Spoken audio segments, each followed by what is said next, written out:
c'est encore une fois la météo qui fait la une de l'actualité. Après l'Italie, c'est l'Espagne et surtout la France qui est victime des intempéries. Les pluies se sont légèrement interrompues cet après-midi. Un répit qui permet de mesurer l'étendue des dégâts. Dans le sud-ouest de la France, on ne compte plus les routes, les maisons. En Grèce, la situation politique est peut-être sur le point de se débloquer. Le Premier ministre a proposé l'instant. Tout cela est à mettre au conditionnel. Rien n'est confirmé. Alors on va essayer. Le débat était consacré à la crise de la zone euro. Les meilleurs moments avec Laurence Brex. La NVA est beaucoup plus discrète que d'habitude dans les médias ces derniers temps. Le chef de groupe à la Chambre, Yann Yambon, était l'invité de l'indiscret. Pour la NVA, les négociations n'avancent pas assez sur le budget. La NVA qui rappelle qu'elle est toujours disponible pour recommencer les négociations à zéro. Revenons à présent sur le braquage d'un bijoutier d'Esneux jeudi dernier, une agression au cours de laquelle un des jeunes malfrats a perdu la vie. Aujourd'hui, pour la première fois, les avocats du complice s'expriment. Pour eux, la reconstitution a été bien trop rapide et ils craignent.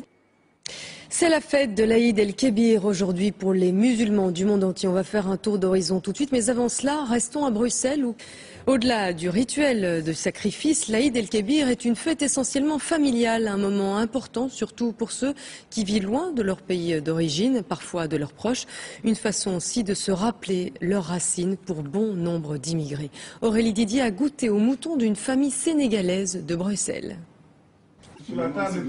Cette fête concerne plus d'1,5 milliard de croyants répartis sur plusieurs continents, principalement l'Asie. En Indonésie, le plus grand. Il est 19h43. Mardi, l'Agence internationale pour l'énergie atomique doit rendre un rapport très attendu sur le développement du nucléaire en Iran. Un rapport qui, s'il est publié, lèvera le doute selon Israël. C'est ce qu'a déclaré le président de l'État hébreu, Shimon Peres, qui a précisé direct sous vos yeux. Ce phénomène, des scientifiques vont sans doute bientôt pouvoir l'observer. En fait, pour qu'un aille l'incertitude pour des milliers de Sabéniens sans emploi. Pascal Bolekens.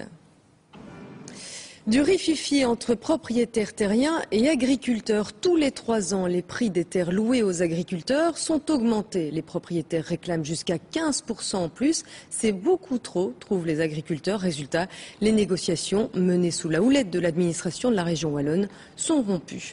Michel Toussaint. Un accident de chasse s'est produit hier en fin de journée à Vierve-sur-Viroin. On passe au sport avec une image toujours très impressionnante. New York a été seulement. En football, hier soir, Mons a connu sa 4e défaite de la saison. Le club est. Coup d'œil, on va passer tout de suite. Je vous dis à tous une excellente soirée. Je vous retrouve à très bientôt.